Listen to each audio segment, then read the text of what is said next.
أعوذ بالله من الشيطان الرجيم بسم الله الرحمن الرحيم إنما يخشى الله من عباده العلماء وقال النبي صلى الله عليه وسلم من همان لا يشبعان من هم في العلم ومن هم في الدنيا أو كما قال النبي صلى الله عليه وسلم. حضرات علماء کرام، عزیز طلباء،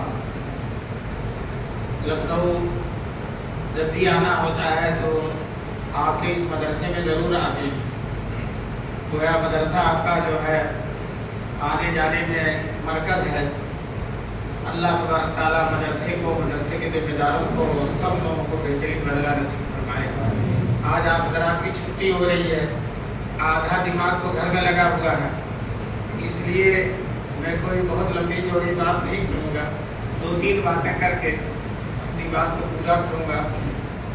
مفتی صاحب بتا رہے تھے، میں آ رہا تھا، کہ نظر کو نیچی رکھنا چاہیے، ادھر ادھر چیزوں پر نظر نہیں پڑنا چاہیے. علامہ انور شاہ کشمیری رحمۃ اللہ علیہ، جن کا حافظہ اتنا مضبوط تھا، 40 سال پہلے جو پڑھا ہو، ہم تو 40 منٹ پہلے پڑھتے ہیں وہ بھی یاد نہیں رہتا، 40 سیکنڈ پہلے پڑھتے ہیں وہ بھی نہیں یاد. 40 سال پہلے جو پڑھتے تھے تو کس صفحے میں ہے، کس سطر میں، یہ بھی یاد رہتا تھا.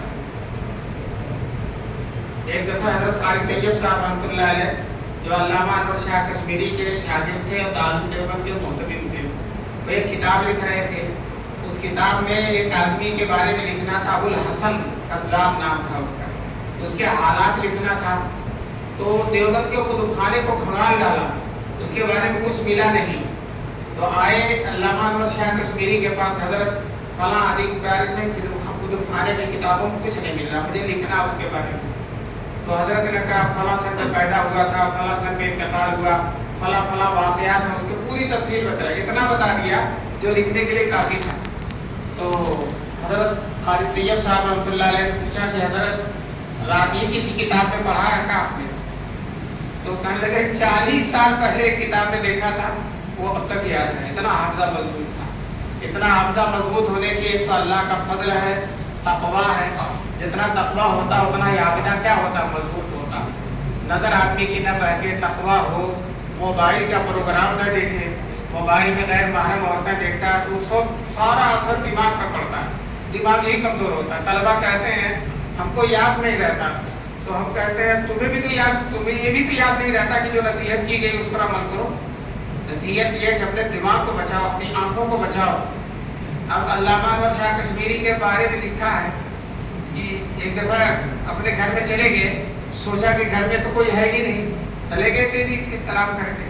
وہاں ایک عورت بیٹھی تھی، اچانک تھوڑی سی نظر پڑ گئی ان پر. تو کہتے ہیں 40 سال کے بعد کسی غیر محرم پر نظر پڑی. 40 سال کے بعد کسی غیر محرم عورت پر نظر پڑی. تو نظر کی حفاظت کرو تو حافظہ خوب مضبوط ہو جائے گا. امام شافعی رحمۃ اللہ علیہ نے اپنے استاد حضرت وکیع سے کہا تھا کہ مجھے باتیں یاد نہیں رہتی. امام شافعی جیسے، امام بخاری جیسے آدمی ان کے مقلد ہیں، امام مسلم جیسے مقلد ہیں، امام ابو داؤد جیسے آدمی ان کے مقلد ہیں. بہت اونچی شخصیت ہے امام شافعی رحمۃ اللہ علیہ کی. امام غزالی ان کے مقلد ہیں اور بڑے بڑے علماء ان کے مقلد ہیں حضرت امام شافعی کے. وہ اپنے استاد سے کہتے ہیں کہ مجھے یاد نہیں رہتی باتیں، بھول جاتا جو پڑھتا ہوں. تو استاد نے کہا گناہ چھوڑ دو، گناہ چھوڑ دو کہ حافظہ صحیح ہو جائے گا. بعد وہ کہتے ہیں بڑے کمزور، ہمارا حافظہ بہت کمزور ہے. آپ کی کمزوری یہ ہے کہ گناہ سے نہیں بچ رہے ہیں. سب سے بڑی کمزوری یہی ہے کہ گناہ سے نہ بچے آدمی. گناہ سے بچے گا تو حافظہ مضبوط ہوگا. چنانچہ امام شافعی رحمۃ اللہ علیہ نے اپنے استاد کی نصیحت کو شعر میں نقل کر دیا تاکہ لوگ، دنیا بھر کے لوگ اس سے فائدہ اٹھائیں. کہتے ہیں شقوت الی وکیع سوء حفظی، میں نے اپنے استاد وکیع سے اپنے حافظے کی کمزوری کی شکایت کی. فاوصانی الی ترک المعاصی، تو انہوں نے مجھے گناہوں کو چھوڑ دینے کی وصیت کی. کیوں؟ فإن العلم نور من اللہ ونور اللہ لا یؤتی لعاصی. علم اللہ کا نور ہے اور اللہ کا نور گنہگار کو نہیں دیا جاتا. تو تم بہت بڑی نعمت دولت لینے کے لیے اکٹھا ہوئی علم دین. علم دین سے بڑھ کر کوئی دولت نہیں. آج دیکھو کوئی بڑے سے بڑا آدمی ہو، وزیر اعظم سے بڑا کوئی ہو سکتا ہے، سب سے بڑا ہوتا ہے. تو 20 آدمی تعریف کر رہے ہیں تو 25 آدمی گالی دے رہے ہیں.